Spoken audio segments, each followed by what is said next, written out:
Hello दोस्तों, good morning. आज हम हिस्ट्री का ब्रिटिश शासन का भारतीय अर्थव्यवस्था पर प्रभाव के बारे में देखेंगे, जिसमें पहला पॉइंट है भारत में उपनिवेशिक शासनकाल में होम चार्जेज भारत से संपत्ति दोहन का महत्वपूर्ण अंग थे। वह निधियां जो होम चार्जों की संघटक थी वह क्या है? तो वह संगठक थी वह क्या है?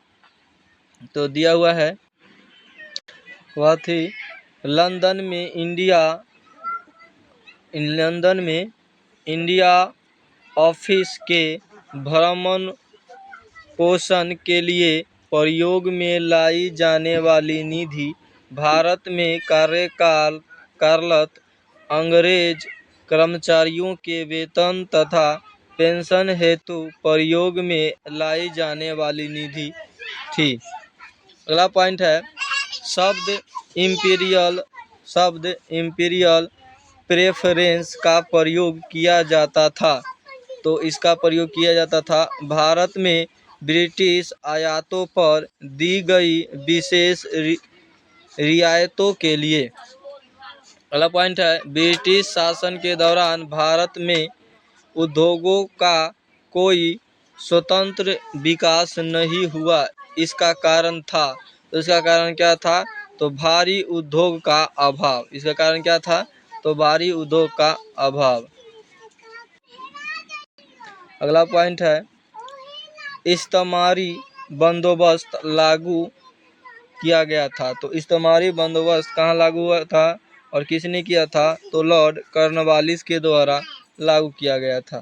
अगला पॉइंट है अस्थाई बंदोबस्त प्रारंभ किया गया था। तो अस्थाई बंदोबस्त कहाँ प्रारंभ किया गया था?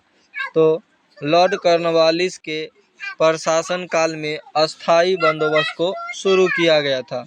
अगला पॉइंट है अस्थाई बंदोबस्त किया गया था। तो अस्थाई बंदोबस्त किया गया था जमींदारों से। अस्थाई बंदोबस्त किससे किया गया था? तो जमींदारों से अस्थाई बंदोबस्त किया गया था। अगला पॉइंट है लॉर्ड कॉर्नवालिस द्वारा अस्थाई बंदोबस्त लागू की गई थी। तो लॉर्ड कॉर्नवालिस के द्वारा अस्थाई बंदोबस्त कब लागू किया गया था? तो 1793 ईस्वी में लागू किया गया था।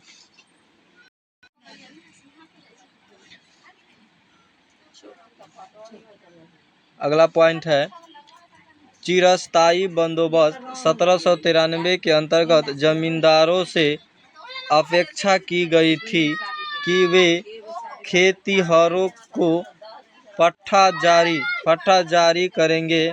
उनके अनेक जमींदारों से पट्टा जारी नहीं किए। इसका कारण था, तो इसका कारण क्या था?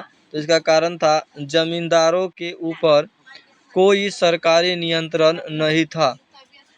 उसके बाद अगला पॉइंट है बिहार में परमानेंट सेटलमेंट लागू करने का कारण था। तो बिहार में परमानेंट सेटलमेंट लागू करने का कारण क्या था?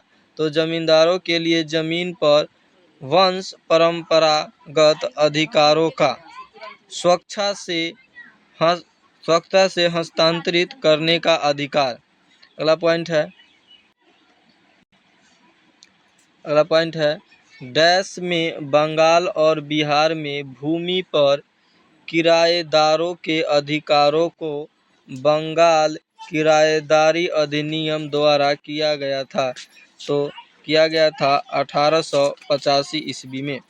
अगला पॉइंट है सर टॉमस मुनरो जिसे भू राजस्व बंदोबस्त से संबंधित है वह है। तो उनका संबंध किससे है? तो रैयतवारी बंदोबस्त से। अगला पॉइंट है अंग्रेजों ने रैयतवारी बंदोबस्त लागू किया था। तो अंग्रेजों ने रैयतवारी बंदोबस्त कहाँ लागू किया था? तो मद्रास और मुंबई प्रेसिडेंसी में। अगला पॉइंट है अंग्रेजों ने रैयतवारी व्यवस्था सर्वप्रथम आरंभिक की थी। तो अंग्रेजों ने रैयतवारी व्यवस्था सर्वप्रथम कहाँ स्थापित किया था? तो मद्रास प्रेसिडेंसी में सर्वप्रथम रैयतवारी व्यवस्था शुरू किया गया था। अगला पॉइंट है ब्रिटिश व्यवस्था में रैयतवारी भू राजस्व संग्रह प्रचलित था। तो भू राजस्व संग्रह किससे प्रचलित था? तो दक्षिण भारत में। अगला पॉइंट है रैयतवारी बंदोबस्त के संदर्भ में सही कथन है। तो रैयतवारी व्यवस्था के बारे में सही कथन क्या है? तो किसानों द्वारा लगान सीधे सरकार को दिया जाता था।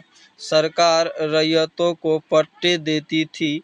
कर लगाने के पूर्व भूमि का सर्वेक्षण और मूल्य निर्धारित किया जाता था। तो ये रैयतवारी व्यवस्था के बारे में सही कथन है।